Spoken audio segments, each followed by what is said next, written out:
In this video, I'm going to be showing you exactly how you can start and scale your Amazon FBA business up to making £5,000 per month in 2025. So this is a full-length, in-depth Amazon FBA online arbitrage course completely for free. Amazon FBA has completely changed my life, which is why I think it is just the best business model you can kind of get started with in 2025. So I've been selling on Amazon for just over 2 years now, and at the time of this recording, I've sold over £2.8 million worth of products, which has netted me about 385 grand in the process. I'm also only 21 years old, and I've made over £104,000 in just the past 3 months. So it's not just my life that Amazon FBA has changed, it's the lives of loads of mentorship students that I've taken on, including Sam, who made about £800 in his first month selling on Amazon and has now scaled to making over £62,000 in a single month in October of 2024. So this is going to be one of the longest videos on my YouTube channel, and there is just an incredible amount of free value I'm about to give out, so make sure to remove any distractions, focus on the information, take some notes throughout it. Before we get into this course, I'm currently giving away a free gift on my website. It's a document with 100 different retailers that I've sourced profitable products from over the last couple of years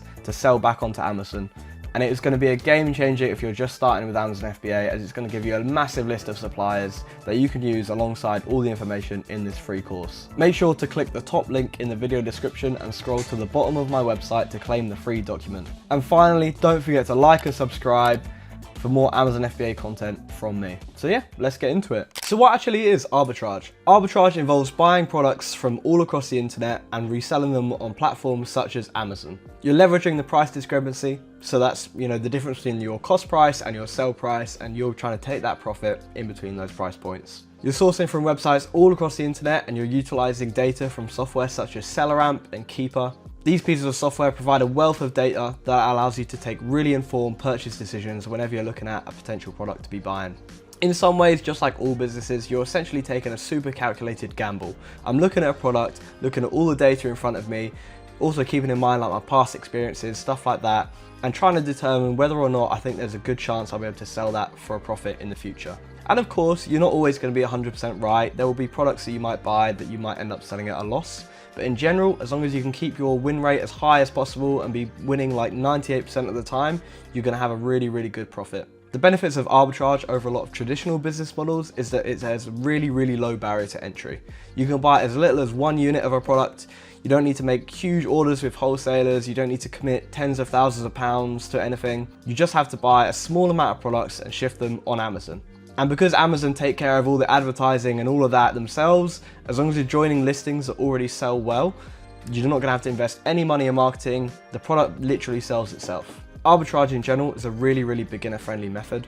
You can have a huge amount of time flexibility, allowing you to scale a business alongside your existing 9 to 5, also while taking fairly minimal risks on most of the products that you're buying. Now, there are actually probably 3 big methods for selling stuff on Amazon. You've got private label, you've got wholesale, and you've got what I do, which is arbitrage. So private label is where you're essentially launching your own product. It's probably the most common method of selling on Amazon. You're essentially investing a lot of money and time into researching a product, finding a gap in the market, and then reaching out to Chinese factories abroad, and then buying in a huge amount of units of that product, running ad campaigns on that listing, and then trying to make a name for yourself in the space. Now, there is huge profit to be made if you can do this right, don't get me wrong, but the barrier to entry is huge. You already have to invest tens of thousands of pounds potentially in a product, and you could do all this and all this work and spend 6 months to a year launching a product, and it may just completely flop, and you might have to do it several times before it actually sticks. And sure, when it sticks, it can be great, but if you're looking to make money in the shorter term, I would say it's a bit of a difficult thing to do. You've got wholesale, on the other hand, which can be good in some circumstances, but generally means that you're having to apply for accounts with wholesalers. And this itself is the first hurdle, because most wholesalers are not keen on selling to Amazon sellers. They want to be selling to brick and mortar stores and people that are actually going to add customers to the market rather than just kind of detract from their own existing customers that might be selling on their websites. And because selling on Amazon is so easy, realistically, there's just not any margin in buying from wholesalers to sell on Amazon, because, if it's really that easy, why wouldn't they just do it? In the odd case, sure, you can find profitable deals to sell on Amazon, but it's really, really difficult. And often any kind of success is fairly short-lived in terms of like brand direct deals and stuff like that. Arbitrage, meanwhile, is a super low barrier to entry. You can buy a super minimum amount of any products. There's not any kind of, minimum order quantities or anything. And as you're already buying existing products that sell really well, you know that you're guaranteed going to be able to sell that item and you're not going to be stranded with loads of stock. There's actually a funny story. There's a mentorship client of mine who I've mentioned in a few videos, Sam, who makes crazy good money with Arbitrage. He did private label before starting Arbitrage. And I think he's still got like 500 bowls with his name on it that some guy told him would sell really well, but they just don't. So in terms of initial investment, it's probably one of the most common questions I get with Amazon. I would say that you can start an Amazon FBA business with as little as £1,000, and this should cover the costs of your software, your stock, and everything else that's kind of needed. I'd say your average returns definitely depend on how well you're sourcing, how high ROI the products you are buying are, as well as how quickly the stock sells. But in general, I'd say an average of 30% gains per quarter is pretty normal. That being said, if you started with £1,000 over the next 3 months, I'd expect a profit of about £300. And this may not sound like much for 3 months work, because it definitely isn't. But if you have a look at this little table here of what happens when you compound all that interest within the business and you just reinvest all of your profits right back into stock, you can end up with quite a decent sum after several years in the game. Just like anything, consistency is key. You need to be doing this all the time and you need to be in the game for a long time. You can't just be going and setting up an Amazon business and quitting after a couple months. You've got to be consistent. You've got to be doing this for several years to really make it worthwhile. Now, obviously this example here is just an example with £1,000. If you could put more in, do, because really capital is king. The more money that you can put in, the more stock you can sell. Realistically, you can't sell £100,000 of goods in a month if you can't at least buy those goods in the first place, and that could be expensive. But at the end of the day, it doesn't matter how much money you have, nothing matters if you can't source well.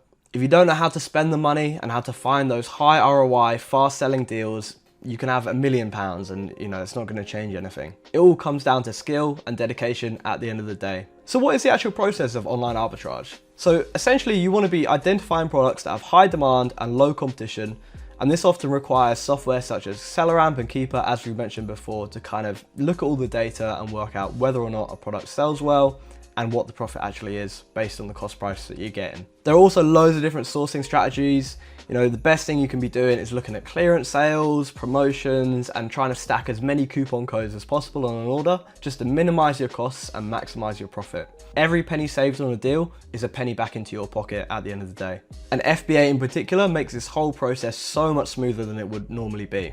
Because you're utilizing Amazon's own fulfillment network, essentially all you have to do is pack up all your stuff in a big box, send it to Amazon, and they mostly deal with the rest. They deal with the storage of the goods, they deal with the packaging, the shipping to the customers. The whole fulfillment process is completely dealt with by them. It's a crazy good system, and I'm so happy that I'm alive in a time where this exists, because doing this same model 20 years ago would be so tricky and so much more demanding workload wise. So the first step that you actually want to take is probably just creating an Amazon Seller Central account. It's where the magic really happens. It's your portal into Amazon's own system and allows you to view all your orders, add products to your inventory, create shipments to send to Amazon. All of that good stuff is all dealt through Seller Central. So when you're signing up, obviously it'll be the kind of standard kind of sign up form like for any website. They'll ask for your email, your password, your name, as well as your company details and your bank account information, just to verify you as a seller. They may also require you to have some additional checks, such as sending in your passport, driver's license, or even a video interview, just to make sure you're definitely a real person. I remember when I signed up, I had to schedule a video call and hold my passport up against my face to prove I was real. But yeah, don't worry about that. It's all normal. Amazon just want to kind of vet you and make sure you're not some shady guy that's up to no good. And when you're getting started as well, you have the choice between a basic level and a professional level account. You definitely want to be paying for the professional level. It's only 25 quid a month, but if you sell more than 30 units within a month, it pays for itself. Because if you don't have that professional level, you will have to pay about 75p per item that you sell, which is pretty steep per unit. Another thing to keep in mind, particularly for if you're in the UK, is how you actually structure how your business is set up. So there are kind of two main routes for creating a business in the UK. Number one is being a sole trader. So as a sole trader, you're trading as yourself personally.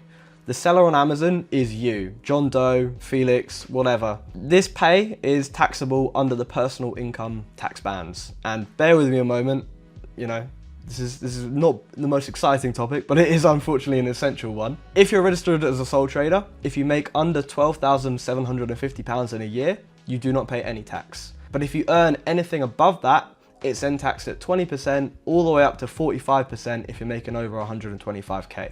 Now definitely if you're on the smaller scale or just getting started, being a sole trader can be a really good way to save money on taxes and also avoid the kind of complicated stuff of setting up an actual company. If you're a complete beginner, I'd probably say look into it, but it's also worth bearing in mind that your personal income also includes your actual salary from your job. If you already have a decently paid job, it might not be worth being a sole trader because of how much you're getting taxed. If you're already making 100k a year in your 9 to 5, and you then start as a sole trader, all of your profits from your Amazon business are going to be taxed at 40%, which is just diabolical. You do not want to be giving that much money to the government. So the second option is creating a limited company. So this company is what trades on Amazon. Rather than it being John Doe or whoever, it's your company that trades on Amazon, e.g. Big Discounts Limited. The profits are then taxed at a flat 19%, whether you're making £10 or 200k. And then if you're making over 250k, it then gets taxed at 25%. So it's way less tax as long as you're making a certain amount. You also have what's called limited liability. I won't go into too much detail, but essentially, if something goes wrong in the business and someone tries to sue you for something, you're not personally responsible. It's the company that's it's like a separate legal entity. Now, I really hope I've not lost you with all that, but don't worry, I have a really good accountancy agency that I want to recommend. They're called Kennedy's Accounting. They'll be able to give you any advice for getting started and also help you with your Amazon business. So they're my own accountants that I use myself for all of my companies, and they're really experienced with Amazon FBA.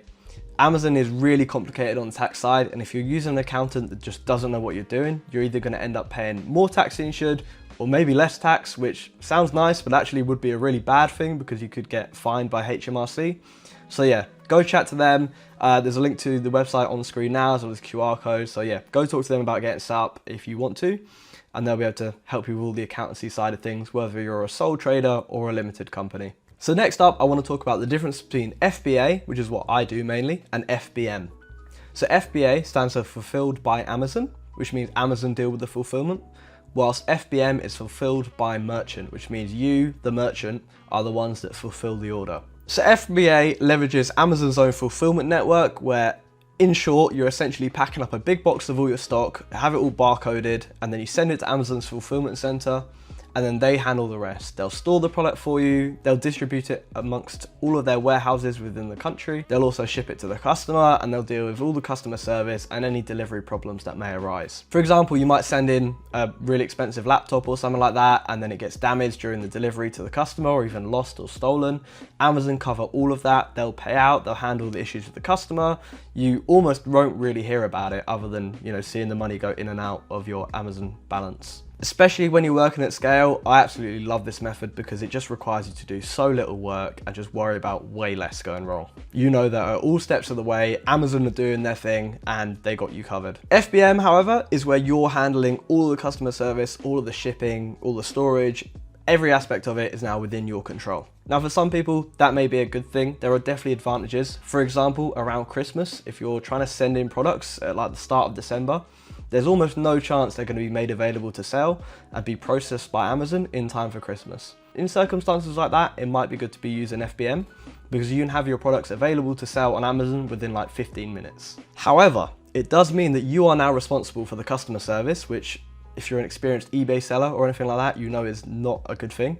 And you're also responsible for handling any returns or any delivery issues. I myself recently had an issue with an order where I sent something on time with next day delivery, so I did everything I was expected to do. Royal Mail then had delays and didn't deliver the parcel for about 10 days. I got a bad review for it. Someone called me a scammer, and I can't even contest that or get it removed or anything because as far as Amazon are concerned, it's my problem and I was responsible for the delivery, which seems a bit unfair, but it just is how it is. So yeah, I love FBA. I think it's way more hands-off. FBM can be pretty flexible and it is slightly cheaper in terms of Amazon fees, but with the added cost of you paying for the postage, I think it about evens out, to be honest. I would definitely recommend it for a beginner. Just stick into FBA. Think about FBM in some scenarios such as like the Christmas rush, but in general, FBA is the way to go, I would say. So next up, I want to talk about the actual physical supplies you need to run the business. Thankfully, it is fairly minimal. Obviously, you definitely need a computer. Besides that, a thermal label printer is a great addition. What you use a thermal printer for is just printing all of the shipping labels, all of the barcodes for your products. And these printers also use no ink, so all you need to do is buy some special paper, and it's super cheap, and probably the cheapest way to ship all your products and barcode them up accurately. So on screen now, I'm going to show you guys a couple printers that I would recommend. So this is probably the most commonly used one, this Munbin USB printer off Amazon. They're 120 quid though, which I think is a little bit steep. But yeah, they're probably the most common thermal printer that I know that most Amazon sellers use. I myself though use one of these off AliExpress. They're about half the price. The delivery is a little bit longer, but if you're not in a rush, you know, you're saving 60 quid, so I'd definitely recommend it. And I've had this thermal printer for years and years. I even had it before I even started Amazon, so it's proved the test of time. It's never failed on me, so can't recommend it enough. And then after that, you just need to get some thermal printer labels. You can see they're really cheap. This is probably a few hundred labels for like £6. So they're pennies each, and you just print them off, connect your thermal printer to your phone or your computer, whatever you're using to print all your labels, and yeah, it will take care of the rest. Aside from that, it's definitely a good idea to have a few packaging supplies, so you might want to get some bubble wrap and some boxes. But generally, to be honest, especially when I first started, I would find that most stuff I was ordering from websites usually came with bubble wrap and usually came in a box. So I didn't really need to buy too much at first. It was only when I started to scale and I wanted to pack everything in much bigger boxes. I used to get some 60 by 40 by 40 centimeter boxes off eBay. They were fairly cheap. You could pack all your products in one big box, and that would ever so slightly decrease the cost of shipping rather than shipping multiple smaller boxes. But yeah, when you're first getting started out, don't stress about it too much. Kind of just buy stuff as you need it. In general, you probably won't need to get too much stuff. So next up, let's talk sourcing methods. So on screen now, you can see that there's 5 different sourcing methods. These are probably the most common mainstream sourcing methods currently out there in the Amazon world. I'm not going to go into too much detail on these methods in this video because I've got a whole other video dedicated to them. The link is also on screen now, so go scan that QR code or visit that link and check out my other video that goes into much more detail about all these methods. But I'll just run through them quick just for the sake of it. But yeah, we've got retail arbitrage. So this is where you're buying from stores such as Tesco, Asda and Smith's in person, usually scanning with your phone using the selleramp app all the products in store and working out whether or not they might be profitable. You might have seen it on stuff like TikTok. It's a pretty common method for people to be sourcing with. You've also got storefront sourcing. So this is where you're essentially looking at your competitive stores, working out what they're selling, and then trying to find those same products at a much cheaper price elsewhere on the internet and just kind of copying what other people are doing. You've also got Keepa Product Finder. So there's a screenshot of Keepa Product Finder, the software, on screen now. Essentially, you generate a list of fast selling products in a certain category, and then you're going to be trying to find profitable suppliers for any of those products. There's also manual sourcing. So this is where you're manually searching websites and you're checking products one by one for profitability and sales rate. It's probably one of my favorite methods, but it's pretty time consuming. Then you've also got A to A, or Amazon to Amazon. So this is where you're buying from Amazon when an item's on sale, and then you're selling it back onto Amazon once that item has gone back up in price.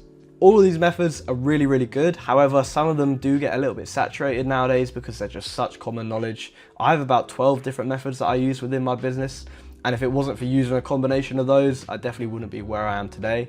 Particularly the secret sourcing methods that I've developed over the past couple of years. Those are just like trade secrets, and yeah, it's wonderful. Next up, I want to talk about minimum criteria for deals. So you want to have your standards as high as possible when you're buying products. You don't want to be kind of like settling for something that's not going to make you that much money, because you've only got so much capital to spend on deals. So it's best that you spend it as efficiently as possible on high ROI, fast selling products. In terms of like sales rate, I probably wouldn't go for anything under 10 sales per month. Even that's really pushing it, and I would only go for that if there's really low competition on the listing.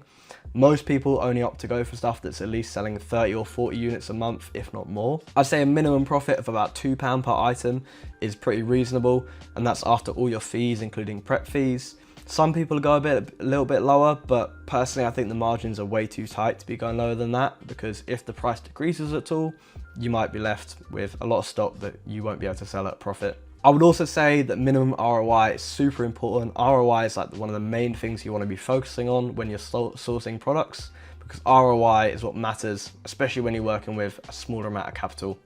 So I personally have a 25% minimum ROI for any products I'm buying, and this is after all prep fees and VAT and everything like that. Some people do go lower. I know people in similar sort of position to me that go as low as 15%, but I would say that's just not a good idea, because you're gonna need a whole lot more money to make a lot less money. It's just, yeah, not good. And there's also an example on screen now from a product up in selleramp SaaS showing what you kind of want to be avoiding. You want to be avoiding those low ROI, low selling products, because you're just not going to make that much money off them. And then you've also got the issue of ungating. So unfortunately, Amazon isn't as simple as some make it out to be. There are restrictions on what you can actually sell on the platform, and not everything you can sell. Usually to sell certain brands and certain categories, you will need to submit an application to Amazon. Thankfully, the requirements aren't crazy high. You usually just need to have an invoice showing you've bought at least 10 of that product or a product of that brand, and that alone should get the application approved. If you're a really new seller, sometimes you'll need a little bit more sales history before they approve you, but it just kind of depends on how commonly the brand is faked on Amazon, I've found. For instance, like Gucci and Versace, these are all beauty brands that are quite hard to get ungated for, I'm assuming because there's a lot of people that try and sell fakes of them. In general, when you first start out, I'd say it's a good idea to just kind of mostly focus on the products that you're already ungated for, get some sales history under your belt, and then once you have got that sales history behind you, then you can start applying for more brands and more categories. And all you really need to do is just buy 10 of those products from somewhere, and then you've got that invoice to apply to Amazon with, and they'll hopefully approve you fairly quickly. If they don't approve you straight away and they reject you, I'd recommend applying like 2 or 3 times. Sometimes, for some reason, they make you apply a couple of times before they actually approve you, even if there's nothing different about your application.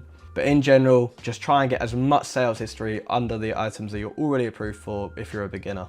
Alright, so now I want to talk about software and tools for online arbitrage. So I would say that software is your best friend in this industry. There are so many different bits of kit that can help you source more effectively, help you manage your inventory, help you check your profits, help you do all the admin tasks. There are really so many tools that can be used in this industry. So I definitely recommend having a look at repricing software as you scale, which automatically manages what prices all of your inventory is at.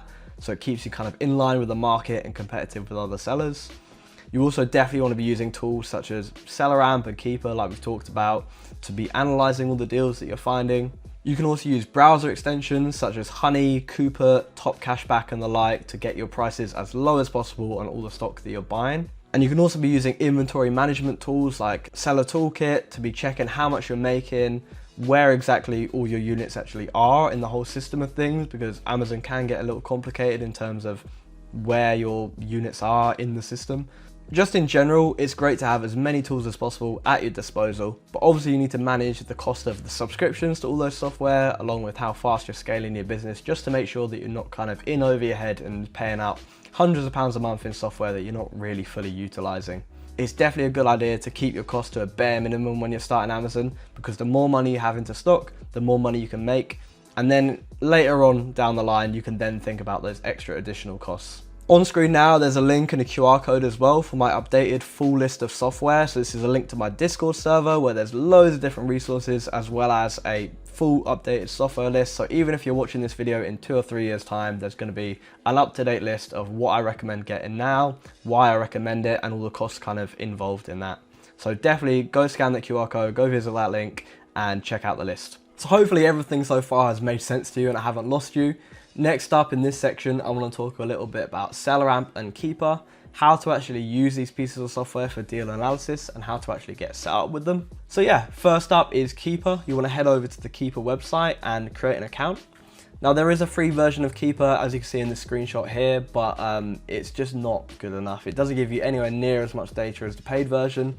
And when you're going to be putting your own money on the line to kind of be buying these products to sell, do not try and risk not paying the £12 a month that keepa costs just to save a little extra, because you'll end up making a bad purchase decision because you don't have all the data in front of you. And yeah, it's just worth it. Just pay for an account. It's not that much. Next up is selleramp. It's similar sort of price to keepa. It's like £12, £13 a month. Again, completely essential. I could not do my job without it. And though when you're first getting started, you probably don't want to pay that 13 quid a month or whatever, but it's well worth it. It more than pays for itself in the value that it provides, so I definitely recommend getting set up. With Keepa and selleramp SaaS, you can pretty much get started straight away. There's not too much you have to do for it, but I would recommend going to your selleramp settings and maybe copying a few of the things that I've got down, just so that you're definitely making some good money with it. So yeah, here is my selleramp settings now. So most stuff is kind of default.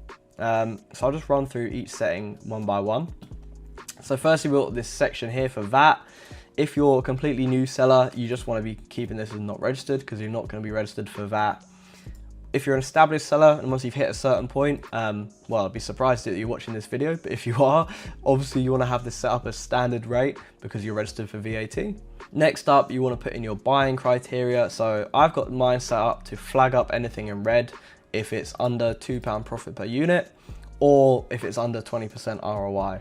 Now, my general minimum is 25%. I don't really like to go lower than that, but maybe if the deal sells really well and it's like 22%, I might still go for it. So that's why I just have it here as 20%, because I don't really want it flagging up in red if it's just slightly under. Definitely under 20%, I wouldn't want to be going for that. Next up, you've got your additional costs. So this is where you put in all the fees like shipping and your prepper costs. So I use a prep center myself, so that means I have all of my stock shipped to a warehouse that someone else manages. They apply all the barcodes, etc. to all the products, pack them up, put them in a box and send them off to Amazon. And they do all of that for me, and they just charge me per unit. So I've got in my prep fee that I pay 90p per unit, which is a lot more than I actually pay. I usually pay about 50p, but I kind of just want to have all my bases covered in terms of there might be extra fees that are incurred by the prep center, such as actually paying for the boxes that stuff comes in, or fees that are involved in the returns process. So I have the prep center dealing with all my returns. All of these costs I really want to account for when I'm first buying that product. So hence I have it a little bit higher, because at the end of the day, I'd rather be making an extra 20-30p per unit and not realizing, versus making a loss of 20 or 30p per unit, because if it's a cheap product, that can really add up. Next up, I've changed the inbound shipping fee to 40p per kilo. Again, this is slightly higher than I'm usually paying. I think you can send in a 20 kilo box to Amazon for about £3.50 or £4. So it's really cheap to send stuff into Amazon. But again, I just like to have it slightly higher, just so I got all my bases covered, just in case. Rather be making more than making less. Aside from that, I think I've pretty much got everything the exact same as when I first signed up for selleramp. I don't think I've ever changed any of these settings. So apart from that, you should be good to go. It's mainly just personal preference, as is this section here, this panel setting here where you've got all these on and off toggles. Most of them I have on. I've got it linked, for example, to my seller toolkit, so it will show me whether I've sold that product before and give me some information like that. But in general, it's just personal preference. I've also got it set up so I can easily export to Google Sheets, so I can just one click export that deal to my spreadsheet and keep track of it. I definitely recommend keeping track of everything you're buying from the start, because it's just going to cause issues if you don't really know what you're buying. So yeah, that's about it for just getting set up. So hopefully that all makes sense, and now we can get into some actual deal analysis. So the first deal that I want to talk about is this Hogwarts game. So it's $14.95 on the game collection. Really good site, definitely recommend checking it out. And on Amazon it's going for £29, and it's selling 500 times a month. We can also see it's nearly £4 profit per unit, 26% ROI, so it's within my minimums. And yeah, I'm sure, you know, I'm already getting dollar signs in my eyes. I'm like, oh, I'm going to be rich, but unfortunately there's more to this product than first meets the eye. So if we scroll down a bit and we have a look at this keepa chart down here, we can see that over the past 3 months, there's a few things that stick out to me. So first is this purple line here. The offer count is just dropping off. So there's much less competition on this listing now than there was like a month ago. And I can also see here, so this is the price right now. It was, or it is currently at £29. But just a couple of weeks ago, it was going for about £22. Even back at the start of December, it was going for as low as £21, which if we put this in our sale price here, we're in £21, we're losing money. If we put like £22, we're kind of scraping by. So yeah, really our break even is about £23 really for this. So at any point on this at any point on this chart where it's under £23, we're going to be losing money. And we also don't want to just be buying stuff for the sake of breaking even, because there's no point in that. We're here to make money, not just sell items. So really what I'm seeing from this chart is it's only been actually worth buying in the past like week. And some brief points at other points. I mean, let's say we sold it for $24.99. You know, it's way under what my minimums would be. So I don't think this is a good product. I think that sellers have kind of dropped off recently just because we've just had Christmas. So loads of people have been buying this as a gift. Sales in terms of like, you know, how many units it's selling has ramped up dramatically because of the Christmas rush. Prior to Christmas, this was selling like 50+ units, or sometimes even less. So I don't think this actually sells 500 times a month anymore because it's January. Christmas is gone, unfortunately. I would also say that price history wise, it's just a risky deal. You know, you might be able to get in quick enough and sell it at £29, but it's fairly unlikely. But really, from what I can see, it really is just that Christmas rush that has kind of caused such a big increase in sales. And I do expect that in the coming weeks, this listing will probably dip down in price, probably back down to the £22–21 mark, and it's just not going to be profitable. So yeah, as you can see though, there are a bunch of other sellers. These are all arbitrage sellers. You can kind of tell because of their review counts. So all of these people are taking the risk, and you know, maybe I'm wrong. Maybe the price will stay steady at £29, but we've already got. I'm saying that, I've just seen we've already got this big wholesaler that's coming at £26. They're not yet getting the buy box because if we close this a sec, we can see that yeah, their delivery is on Monday the 20th of January. So that means that their stock is currently inbound to Amazon. It's on the way to the fulfillment center, but it's not yet available. So they're not going to get the buy box yet, but as soon as their stock has been processed by Amazon and it's available for next day delivery, they will be getting the buy box at 26. That's already cut our profit down to below my minimums, and then I would say it's probably only going to get worse from there. So I definitely wouldn't want to be buying this, even though it might seem like a good idea to all these other people on the listing. That's why it's so important that you have your analysis right, because I can almost guarantee now that all these people are probably going to have to sell their stock at a loss or like break even. And yeah, it's just unfortunate because they probably should have watched this video. So yeah, next up we've got some Molten Brown body wash from QVC.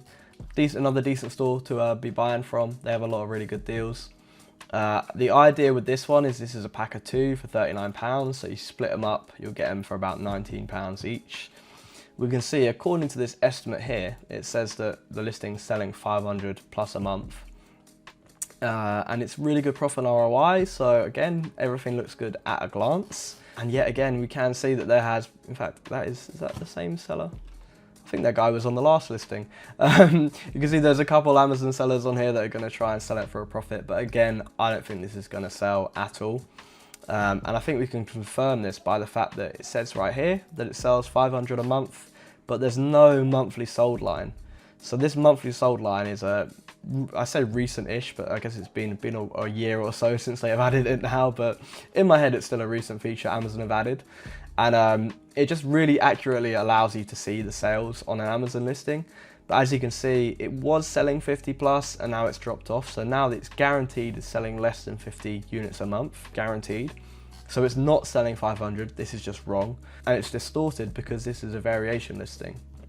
So over here, we've got this new version, which looks exactly the same to me, just slightly different packaging, and it's at £25. And there's lots of different ways of analysing variations. You can look at the review percentages, you can look at the sales ranks of each of the variations in Keepa and the product viewer. You can have a look at these, see if they're linked. But in general, I think you've got to have a little bit of common sense about it, no matter what the data says.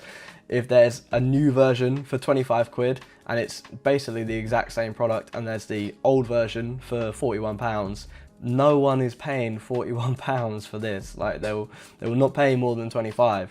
So these guys, in my opinion, whenever it loads, these guys, there is absolutely no way in hell they're selling it for £41. They'll probably have to match 25, if not go slightly lower, because you know, to the average consumer, if it's to pick between a new version and an old version, you probably pick the new one. So yeah, I would say these guys are pretty screwed, and again, probably should have watched this video. Next up, we got some Lego. So Lego is a brilliant seller on Amazon, lots and lots of money to be made. I can see it here, it's at $19.99.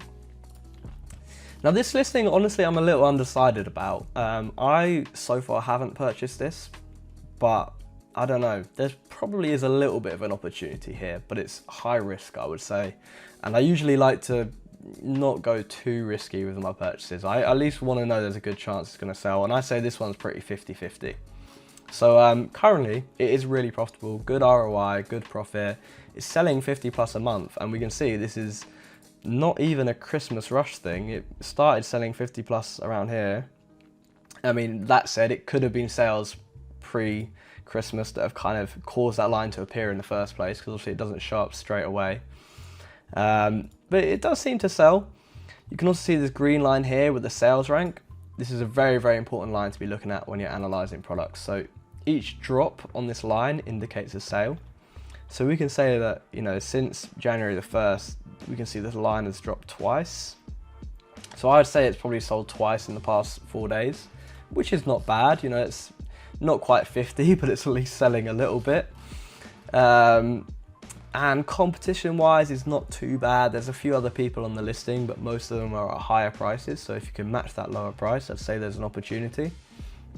My main problem with this listing is that this isn't on sale. In fact, if we look up this Lego set, we can see that this is actually about £20 in every other store on the internet. And because we can see it on Smith's and these other stores for about 20 quid, it's probably only a matter of time before Amazon removes the buy box. And like we can see back here, if we have a look on the keepa chart, we can see back here it was going for 30 quid. So it was actually cheaper than it is now. But there was no buy box, which is where you have this box here that appears. No buy box, and when it's got no buy box, it doesn't show up in search results on Amazon. And so essentially it sort of gets blacklisted in a way, and it's really hard to get sales. You can see it was getting the odd sale when it was at this point, but the buy box was only really coming back when it was at 20 quid and it was matching those other offers on the internet. With the buy box, Amazon tends to remove it if they don't think that the price is competitive and worth showing to the customers. They don't really like, I would guess, customers seeing expensive items on Amazon and getting the idea that Amazon is more expensive. They want everyone thinking Amazon's the cheapest place to be buying from, which is definitely not the case, but they want the public to perceive it as that. And so when they don't agree with how you price your items, they won't necessarily block you from the platform, whatever. They'll just make it really, really hard to find your item to the point where it will just barely sell. And unless you drop your price, like this guy did here, you're just not gonna get that buy box back. So I would say that, you know, this buy box coming back here, it's probably related to the Christmas rush and stuff like that. I've seen it on a few other products. And I would reckon it's only a matter of time before the buy box disappears on this listing. And when it does, unless you match £20, which is obviously going to be a loss after all your fees, I can't see this item really selling, and it definitely doesn't sell 50 plus a month. So I'd say this is quite a risky purchase, hence why I haven't bought any, because you might be able to get in there on time and you might be able to grab a couple sales, but you know, the risk reward ratio is not really adding up, especially when I'd actually lose more money than I'm making per unit if it does go back down to 20 quid. Next up, we got some Van Cleef perfume. So this is at £61 at My Origins.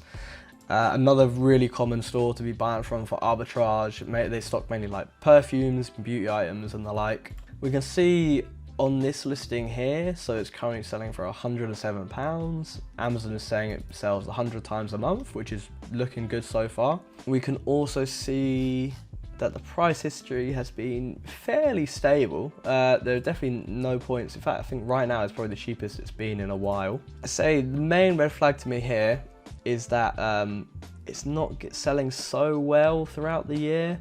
It's mainly just selling really well throughout Christmas, because perfumes do tend to just go absolutely crazy when it comes to Q4, because everyone just gets perfume for Christmas. But yeah, it looks all right. It looks all right. So there's a bunch of other FBA sellers on here, which is probably going to be the downfall of this listing. Not to say it's not still worth joining. There could still be some money to be made, but with 10 sellers already on the listing, possibly even more expected in the future. And if we have a look at this keepa chart, we can see the price is just kind of trending downwards. You can see people are just undercutting a penny at a time.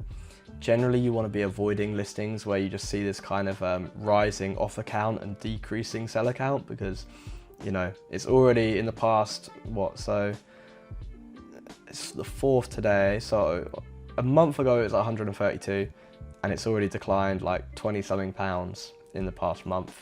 It's probably only going to keep doing the same, especially when already still there's a lot of room for people to kind of be tanking the price. A lot of people will be happy with as low as like 15%, so most people will be more than happy to go to £95, even though you might not be. I'd be cautious about this product. I don't think it sells anywhere near 100 plus right now. I think that's mainly just Christmas demand, and I think as time goes on, this line will disappear, and a lot of these sellers will probably be waiting longer than they expected to sell these units, especially if they're grabbing like 8 at a time. And finally, we have another lead. So we've got this Still chainsaw chain, so it's at 1846, sells 50 plus a month. We've got really good ROI and profit, consistently is well priced. It's never really dipping down past like £34, which is still really profitable for us. But yeah, the monthly sold as well looks good. You know, it's always been selling probably around 50 units a month, maybe slightly less some of the time. I can also see, so actually I wasn't really expecting that. There's already a bunch of other people on this listing.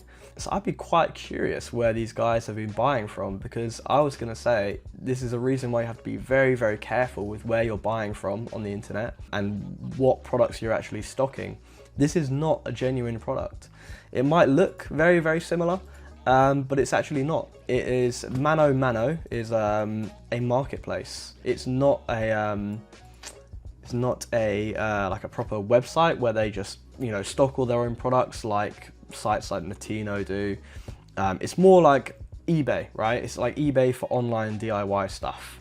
So this is like eBay for this, and this is not a genuine still product. In fact, they don't actually even claim that it is. You know, it's very clearly just like a knockoff to save a bit of money on your chainsaw repairs or whatever.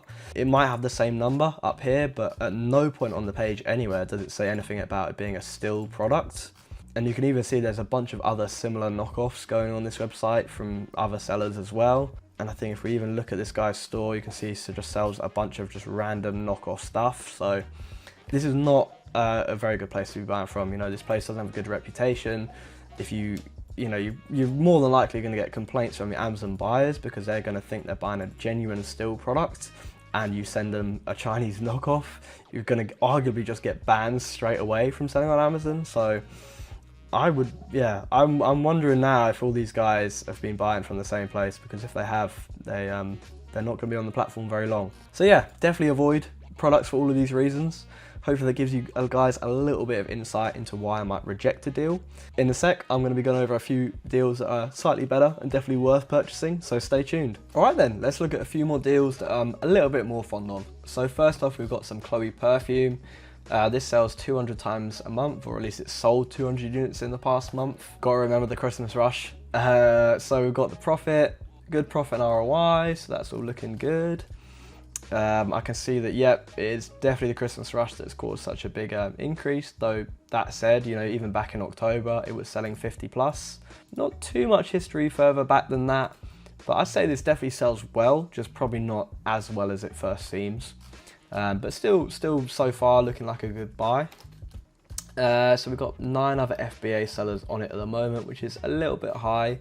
If we say that, you know, this probably sells about 40 to 50 units a month, now we're past Christmas, I'd say it's not unreasonable to join this. So this guy's gone a bit crazy with 25 units, but fair enough to him. Yeah, overall, there's not too much else to check because it's not a variation listing or anything. And at that buy price, I'd say it's, yeah, decent deal. So I would definitely grab some of this. Next up, we've got some supplement things. So these were £17, currently sells 50 in the past month.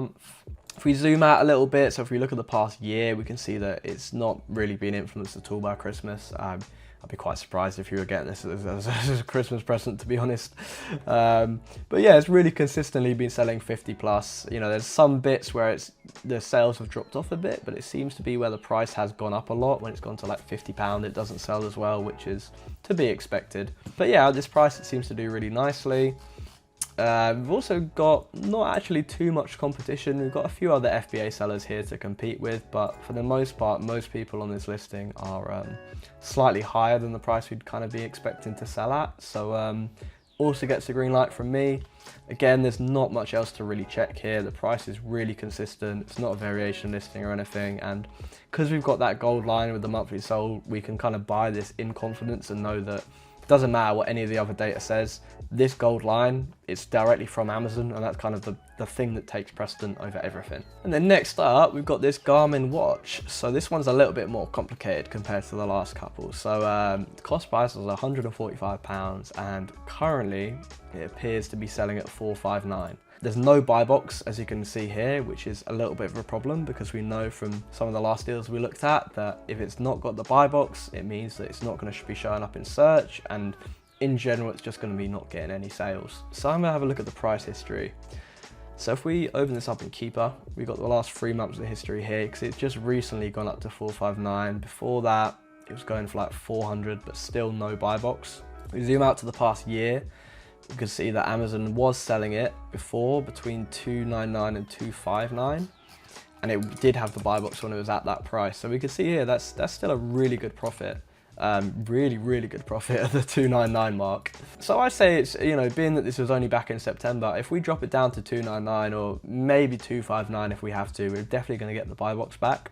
So that would probably be the first thing I did. I wouldn't be trying to sell it anywhere near $450 because I think it's unrealistic, and really the profit and the ROI is so good anyway at these lower prices that I just don't see any reason why you would do that. But I do think this estimate is wrong. I don't think this is selling 300 a month, and the reason I don't think that is because at no point on this chart do I see any gold line. It's not even appeared here. So at no point in the past, you know, year or so has it ever sold 50 plus a month. It's always sold less than that.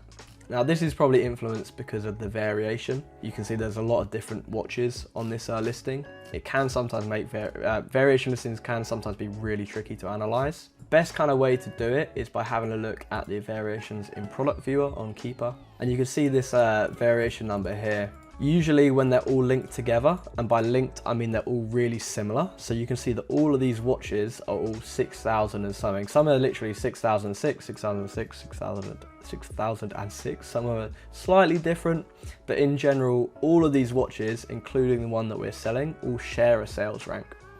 Because they're all sharing a sales rank, we know that some of these drops here on this chart here are not actually for this watch. You know, this watch, if we apply that rule of every time it drops it sells, you know, we would be kind of fooled into thinking that it's actually selling at this price, but it's not. Those drops are not from this watch selling, it's from one of these other watches. So you've got to be really careful to watch out for linked variations.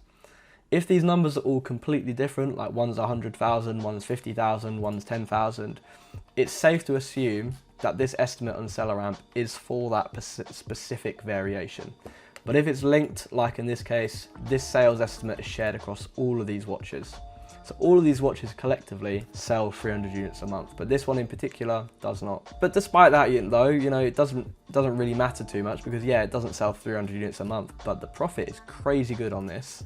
I mean, to the point where we could really drop the price a lot. We could come down all the way to like, you know, just above 199 and still be making good money on it. So for me, this would be 100% a buy. I'd definitely drop the price down to 299, see how well it sells. Also not a bad idea to see what this sells at on other stores right now. So we can see on Garmin, oh yeah, it is out of stock at the moment. So not necessarily a bad thing, but I'd say this watch probably usually goes for about 249. So I would say if we drop the price of that, it will probably consistently sell. As to exactly how much it sells, we're unsure. But, you know, Amazon was on the listing before. Amazon don't tend to be on the listing and sell out if they're not selling stuff. So, yeah, for me this would be an obvious buy. Potential arbitrage here, seller with like 9 of them, but I'd say you definitely need to drop the price a little bit to get those sales back. But yeah, all in all, 100% a good purchase. I would be grabbing some of these. All right guys, in this section I'm going to be doing a little bit of live sourcing. So you might be thinking, all right, great, you showed me how to analyze a product, but how do I actually find those products in the first place? And in this section I'm going to be going over 3 different methods for actually finding those products in the first place.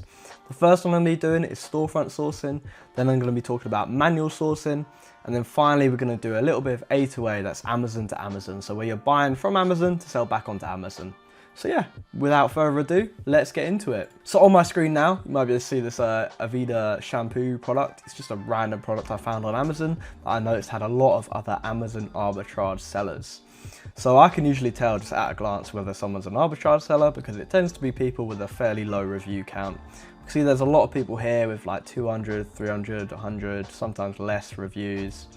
And if we have a look at a few of these storefronts here, we'll skip over the ones with 1,000 something reviews because they're going to be big wholesalers. But we have a look at some of these people's storefronts. We can see that they're actually selling quite a large number of products and quite a weird mixture of products here. So for instance, this guy here, he's got 201 reviews. You can see he's got 58 products in beauty, 9 in home and kitchen. So mainly a beauty seller. But we can see he's also selling a gaming monitor. A bit weird if you were like a more established business, if you were going to be selling makeup and gaming monitors at the same time. Usually when people get to a certain level where they're buying like from a wholesaler, they're going to be buying mainly one sort of niche. If we have a look at this person, it's even more apparent. You can see they've got a bunch of beauty stuff, a bunch of toys and games, a bunch of grocery.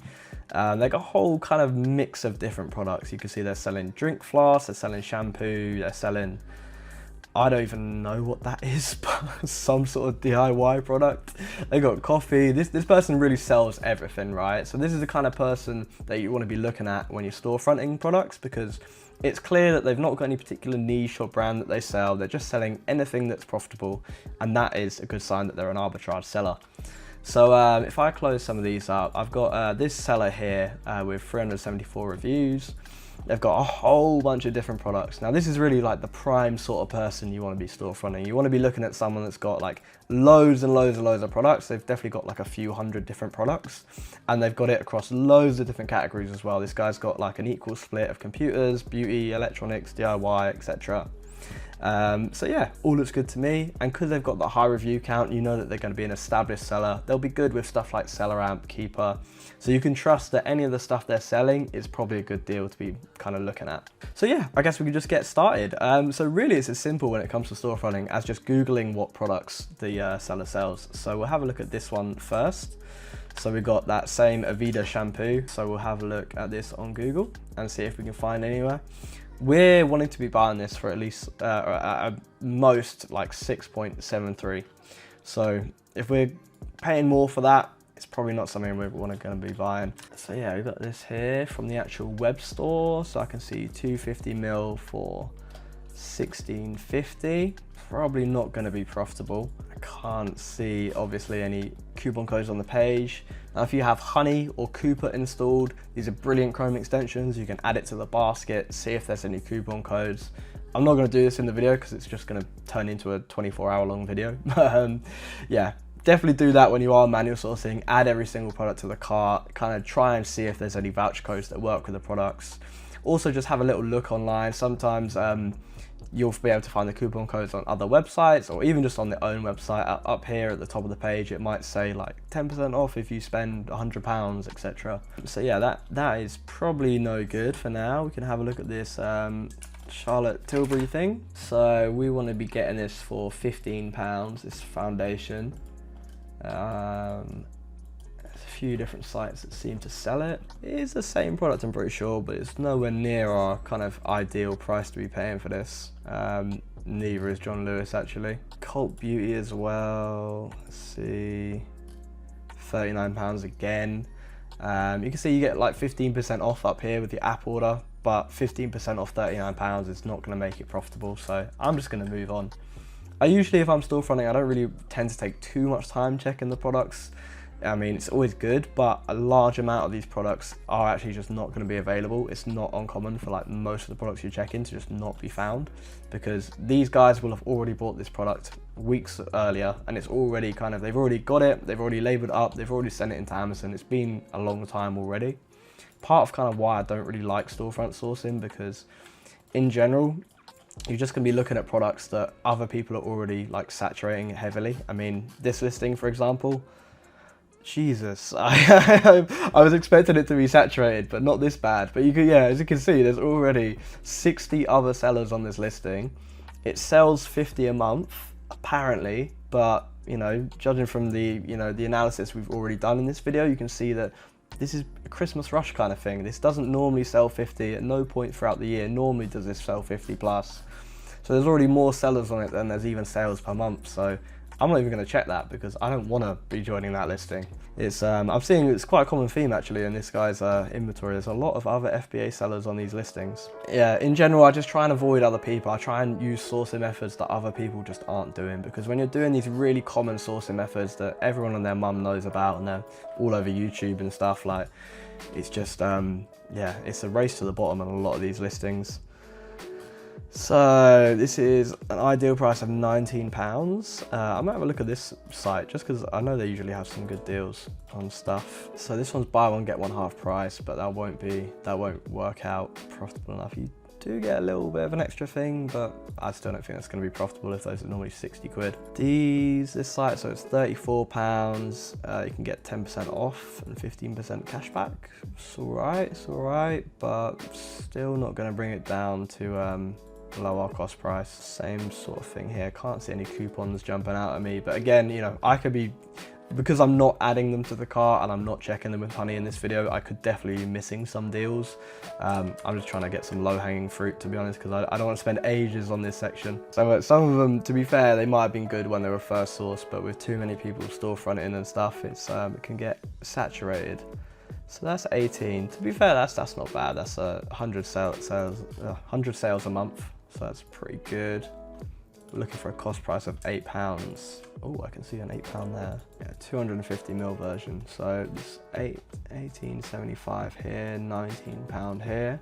Yeah, it could just again be like a coupon code with some of these. Tired of these kind of cheap beauty deals. I prefer stuff that's a little bit higher in price generally, because usually I've just found it easier to source. But that's just me, to be honest. I've had the opposite from most other people I talk to. But I find there's always usually a little bit more room in the price if there's if it's just higher price. I don't really be sourcing like £8 shampoos and stuff like that. The fragrance shop, we got it at £48 member price, which is profitable, I'm pretty sure. And the listing's not restricted or anything. Price history really consistent, always been selling well. Not a variation either, so when you see all of these drops on the green line, that is actually a sale for this product. And yeah, sure, the 50 plus thing seems to have just kicked in around Christmas, but it definitely sells well.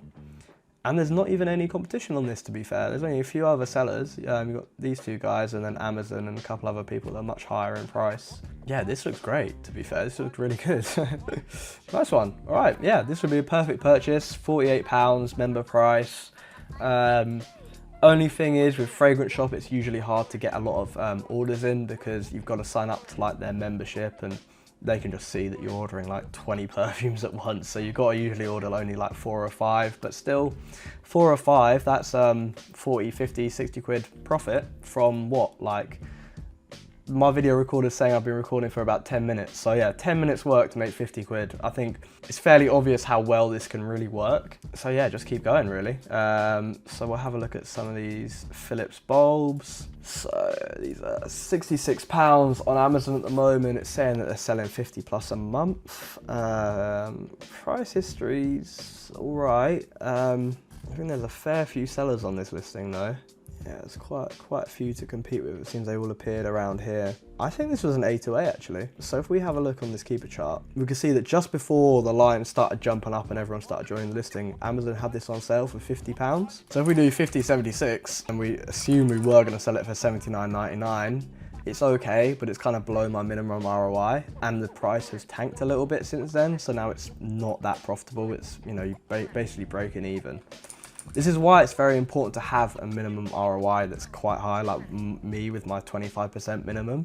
It's not necessarily because I need like the best profit possible. I mean, sure, that's part of the reason, but it's also because you've got to think about if prices do decline a little bit, if your analysis isn't perfect, or if you just get unlucky, like with this, you know, at the end of the day, this would have looked fairly good to most people. They might not have realized that a lot of other people are kind of sourcing in the same way that they are. And yeah, they might just not expect it. And if you haven't got that extra buffer for the price to go down a little bit, you could start to break even. But if you had a 25% minimum, it might be doing a little bit better.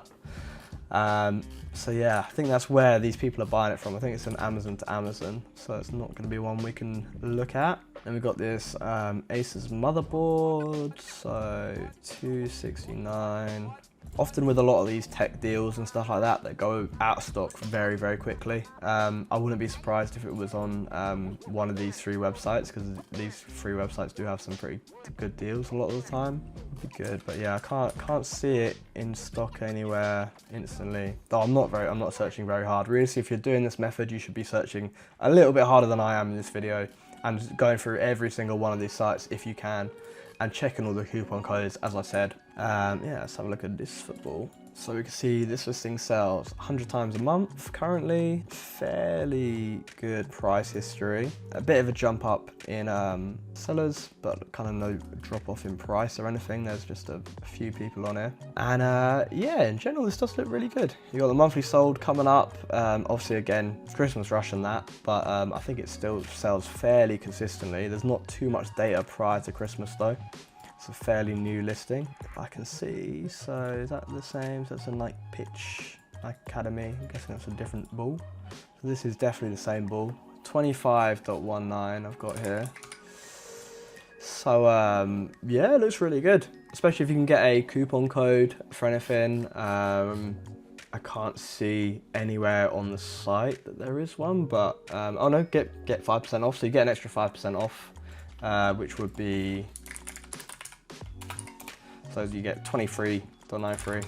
Maybe a little bit extra as well if you run Honey and Cooper, try to find some other kind of codes. But yeah, already 100 times a month, £9 profit per unit. If you sold even a few of these, it would do very nicely. So yeah, instantly that's like £50 to £100 profit if you just buy a few units. Combined with the other one, that means within 15 minutes, we've essentially sort of just secured ourselves £100 in profit. So that's all it takes. It really is that simple with Amazon. You just gotta do it. All right, next up, I'm gonna show you guys manual sourcing. So manual sourcing is where you're literally finding a website, going through every single product on the site, searching each one up on Amazon, having a look to see if any of those products sell really well, and then trying to work out whether or not it's worth buying based on your cost price. So the best ways to kind of manual source is just by randomly searching for websites, search for brands, search for products, try and find as many websites as possible.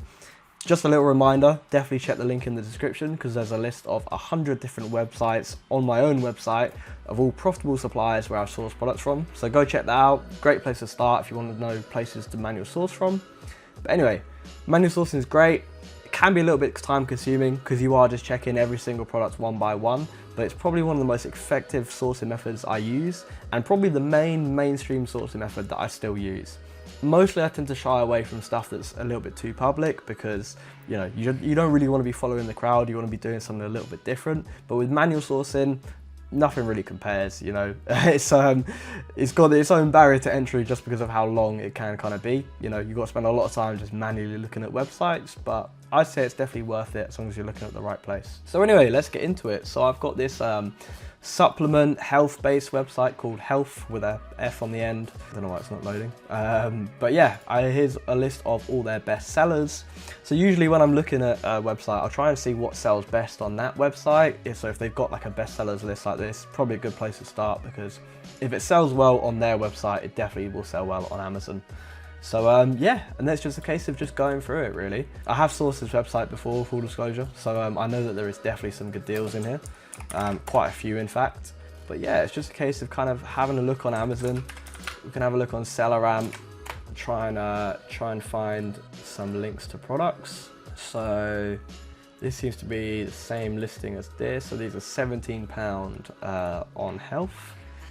You can subscribe, but usually with a lot of these websites, you just subscribe, save the 10% or whatever, and then just cancel the subscription or pause it or whatever, and then you just get the discount without having to actually subscribe. This thing's already got a couple sellers on, to be fair, so they probably have bought it from here. So it's £17 on health, but I can see up here you get a bunch of different discount codes. So you get like £20 off for orders of 100. So if we do, so 82.54 divided by 6, we're getting £13.75 cost price. So yeah, I mean, didn't think I'd find one that quickly, to be honest, the first one I check. It is below my own minimum criteria. I personally wouldn't purchase this. As you can see, several other people have. I'd assume they've probably got around the same cost price. I wouldn't personally go for it. It's a little bit low, but a lot of other people have lower standards than me. So yeah, it's all right. It's all right. I'd pass it up, but you know, we can still stay searching. Next up, we got this magnesium pill thing. So I'm just looking at the quantity size. So we've got 90, 100, 360. So we've got the 90 version here. So 90 is £21 here, 27 on Amazon, 180 is 32, 48 on Amazon, 360 is 53, 86 on Amazon. So really you want to be looking at listings that have the biggest price difference. A difference of like £7 for this 90 count bottle. After the fees, even with that extra voucher code, I just don't think it's going to be profitable. The 180 and the 360 though look good, particularly the 360 because it's the biggest like price difference. So yeah, let's add this to the cart and see what we get. So I've only got to add 2 to the basket to get that voucher code, which is good. Oh, 3 even, because I can't do math. Anyway, let's go to the checkout and see what it is. So 1 for 1.97 divided by 3, we're getting £47.32 per bottle of them. So £47, it's like £47.30. So it sells 50 a month, and we can confirm this by the gold line. That beautiful, beautiful golden line. It's a variation listing, but because we've got that gold line, we know like the actual sales data. We don't really need to dig too much into the review percentages or any of that other data that we usually look at when that gold line isn't available. Yeah, really good profit and ROI on this one. We've got a fair few other sellers here. We've got like 10 other people to compete with at the moment, but it sells well. The price is really consistent, and we've got a nice buffer. Even if it drops a couple quid by the time we'll send it in, I'm sure we'll still make really good profit on it. Yeah, I mean, check literally 2 products and 2 out of 2 have been potential deals, so that's pretty good. I won't take up too much time sourcing the rest of this site, but if you're watching this, head over to health. If it's only been a couple days since I've uploaded, these deals will probably still be there, so yeah. Alright guys, the final method that I want to show you is A2A, that's Amazon to Amazon sourcing. So I've said it a few times now, but it's where you're buying from Amazon to sell back onto Amazon when the price has gone up. So in general, we're going to be looking for items that have just recently dropped in price. Now there are a lot of different ways that you can do this, but probably the most common and most easily accessible one is through the Keepa deals page. So on screen now, you can see this website, keepa.com/deals. It's one of the many features of Keepa. They essentially will track all of the price drops on Amazon, and you've got a whole bunch of different filters here at the side. In general, I'd say my filters are pretty good if you want to kind of copy them. But they're not too complex. In general, I want stuff that's dropped at least 30% and at least, I was aiming for £10 there, but I set it to 11. And I don't really look at anything that's under 20 quid because usually with the fees and stuff, even if it's dropped 20, 30, 40%, it's not going to be profitable to sell. Sales rank, I have a max of 70,000 sales ranks because the higher the sales rank, the worse the item sells. So I don't want to be looking at stuff that doesn't really sell that much. And I also have got the lowest 90 days filter on, so that means the current price has to be the lowest price within the last 90 days. That just cuts out a lot of stuff that may have dropped recently in price, but in general doesn't sell for more than that price. And I also finally sort by newest, so that means the newest price drops appear at the top.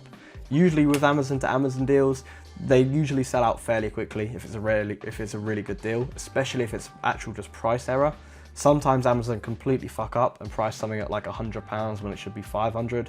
Those are the best kind of deals, but they're usually in stock for a very short amount of time. So it's something that I think you've got to just stick with and check like multiple times throughout the day. But yeah, I'm just going to zoom through a couple products real quick. So we've got this portable bandsaw blade. Instantly doesn't look good because yeah, Amazon have dropped in price, but the buy box has always been at the same level. Coffee machine, currently low, but have recently dropped in price. I'd say this one looks good, but definitely on the higher risk side of things. It seems like it yo-yos about a little bit between like 49, 59 and like higher prices. Could be good, but I don't know, higher risk for certain. Got this deal here, so technically has just dropped in price, but judging by the price history, I can't see any point where we would be able to sell that for a profit, so I'm going to avoid. Similar sort of thing here. It's just, yeah, it has dropped, but it's not really dropped at the same time based on the price history. Usually with A2As, I will go through them rapid, like within like few seconds checking each deal, because 99% of them are just not buyable. This, again, doesn't look good. Really, you're looking for a really stable price and then a big drop just recently. You're not going to be looking at stuff like this. This again, like yeah, it has technically dropped in price, but previously it's been even lower than it is now, so I wouldn't buy this. And then we got this here, so this is looking good to be fair. Let's have a look at this item. So it's at £69 now, but just previously it was at 108, and yeah, it has dropped down around start of December as well, but generally the price history is pretty consistent at profitable prices. I just know from experience as well that this item, I've probably sold it before, or if not similar sort of Lenovo tablets. The fees are really low. It's only about 8% fee, opposed to like 15% on some other categories. So usually you can have a much smaller drop in price and it will still be profitable. So I like to sort of analyze my best and worst case scenarios with an Amazon to Amazon deal. So if we do $79.99, which would be like a really bad case, we're actually just about breaking even. $89.99, like reasonable, but still like unlikely based on this price history. If we can see that it's rarely been under £100 in the past 3 months. Still really good. But if we're looking at a sell price of conservative £99, very good, and like potentially up to 110 plus, 110, this is like really good deal. And it also really consistently sells a large amount of units. We've got that magic golden line again.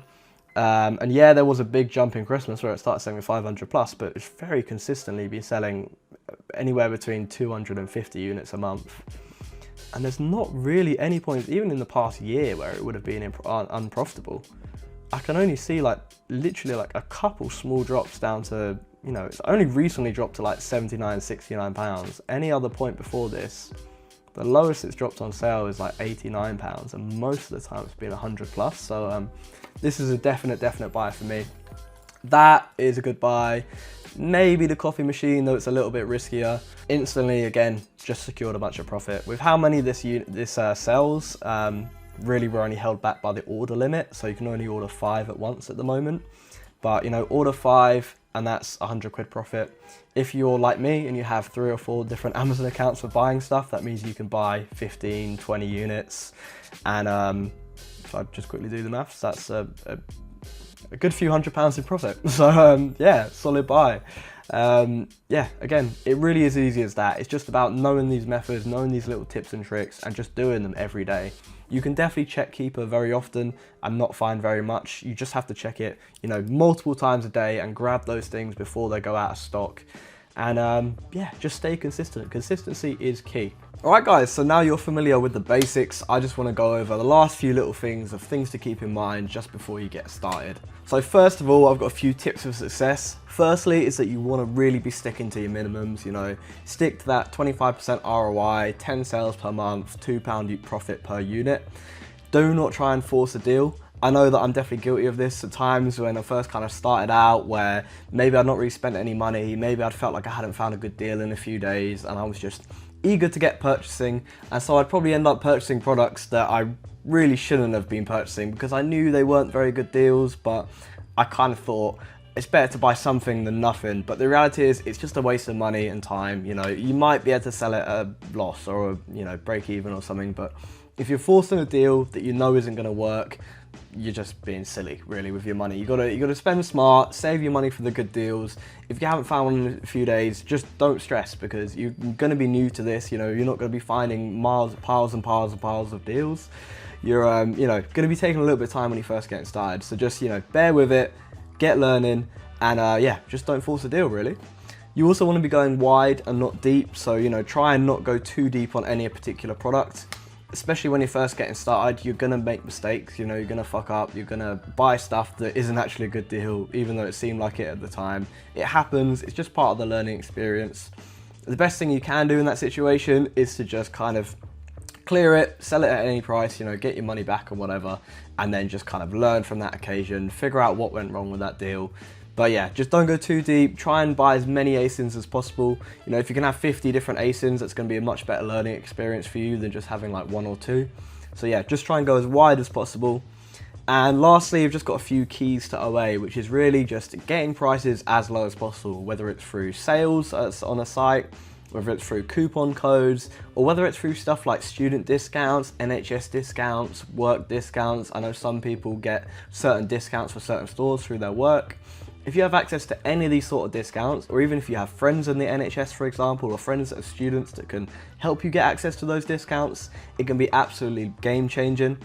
There are so many really, really good deals out there that are only available to people that work in the NHS, for example, or people that are students. Being able to buy those sort of deals just puts you in your own sort of league against most other sellers that don't have access to it, and it will just allow you to buy a lot more stock and get that stock a lot cheaper than other people. Next up, I want to talk about actually outsourcing the business. So no one really wants to be working hours and hours a day for the rest of their lives. The reality is, especially when you're starting your own business, that it's nice to have some sort of plan in mind for when you can start to put a little bit less effort into the business while still making a lot of money. So I've got on screen now, you can see a picture of me and my friend scuba diving in Thailand. This was just a magical experience over like the 3 months that I was there. And that definitely wouldn't have been possible without outsourcing part of the business. I know when I first got started, especially the first 6 months, it was really tough. I'd be prepping all day. I'd be doing just a huge amount of work. And don't get me wrong, it was definitely well worth it, but it's much nicer nowadays that I don't have to do so much work, because I just have a lot more free time and I get to do stuff like just go to Thailand for 3 months and still be making money from my phone. But, you know, I'm not having to do the physical thing. I'm not having to like label up units. I'm not have to worry about shipping anything. It's just stress-free. So firstly, I want to talk a little bit about prep centers. So prep centers are essentially a business where you start sending all of your stock for Amazon. They'll deal with the receiving of the stock. They'll deal with labeling it up, making the shipments, packing it all in a box to send to Amazon. They just deal with all the physical side of things. And then obviously once it gets sent to Amazon, Amazon then deal with the fulfillment, customer service, etc. I would definitely recommend prep centers as probably the first thing that you should try and look at in terms of like outsourcing. It was the first thing that I actually outsourced, because it was just getting to the point where I was spending all day prepping and I wasn't really having enough time to actually source any of the products. And obviously that causes a lot of issues if I'm not buying in more stock to sell. So yeah, definitely a huge time saving thing to look at. Definitely check out some prep centers. If you join my free Discord server, there's probably a link down to it in the video description. There's a list of a bunch of prep centers that I'd recommend that I've used before. So go check that out if you're clueless on where to actually start and who to talk to regarding that. Next up, I want to talk about another avenue of outsourcing, which is through virtual assistants. So virtual assistants is essentially a fancy name for hiring someone that's usually abroad in a place like the Philippines for a very small amount of money monthly, and they'll help take care of your business. So this could be that they're actually doing the actual sourcing for you. So, you know, you're not having to manually scroll through websites for hours and hours. They're just doing that for you and finding all the deals and putting them in a spreadsheet. It could also be that you're outsourcing the admin side of the business.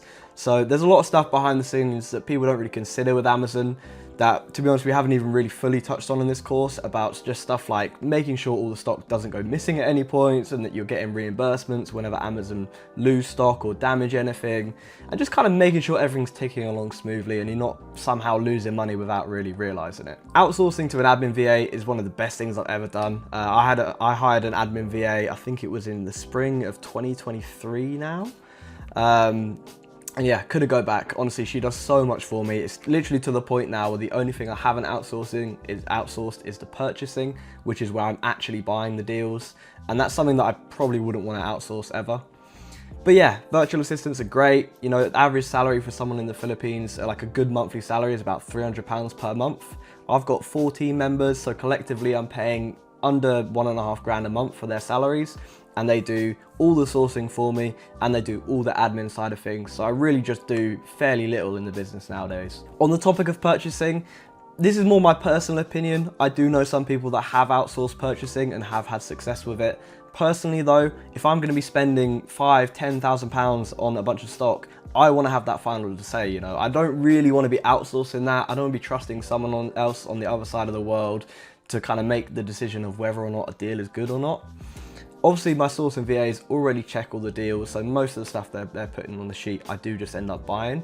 I want to have that final say, just in case they've missed something that I might pick up. I would probably recommend to just not outsource the purchasing. It's not a very long task, you know, it only takes me an hour a day or so. And yeah, I wouldn't outsource it. I just like having that final say on where my money's being spent. So yeah, congratulations for making it this far. If you've made it this far through the video, there is absolutely no excuse that you can't take a little bit of action today to get yourself started with this business model.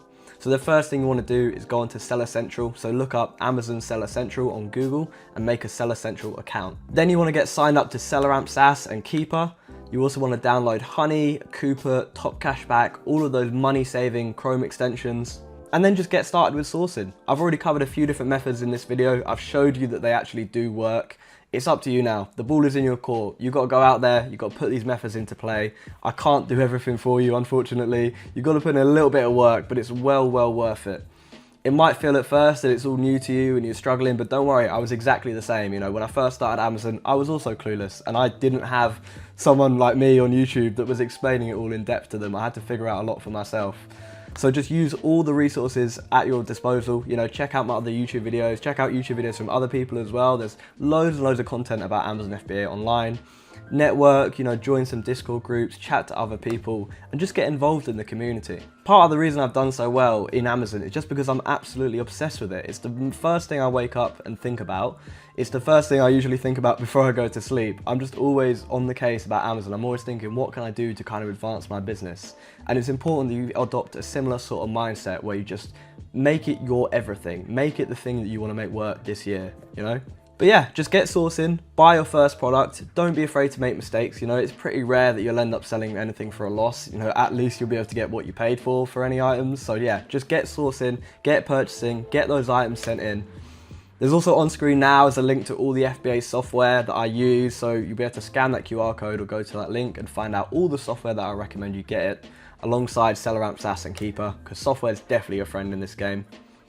But yeah, as I said, the ball's in your court. Get started with it, and I wish you luck on your Amazon FBA journey. So yeah, congratulations to making it to the end. I hope that all made sense to you. That is my free course on how to scale your Amazon FBA business to making £5,000 a month in profit in 2025. If you do have questions about anything that I mentioned in this course, feel free to leave a comment down below and I'll get back to you as soon as possible. And make sure you do not forget about the doc on my website containing 100 different retailers to be sourcing from. They're all places that I've bought from before, so you can count on me that they are definitely good places to be looking at. Click on the top link in the description and scroll to the very bottom of the website and it will be there. Finally, like and subscribe for more Amazon FBA content from me. And if you enjoyed this free course, please like the video, because I really have spent all day making this for you. Also go check out my other videos. I got a really great interview with Sam, my Amazon mentorship student, who's done like £60,000 in profit in a month. So if you want to hear more from me and him and how we actually achieved those sort of numbers, go have a watch. And yeah, hopefully I will see you in the next one. Over and out.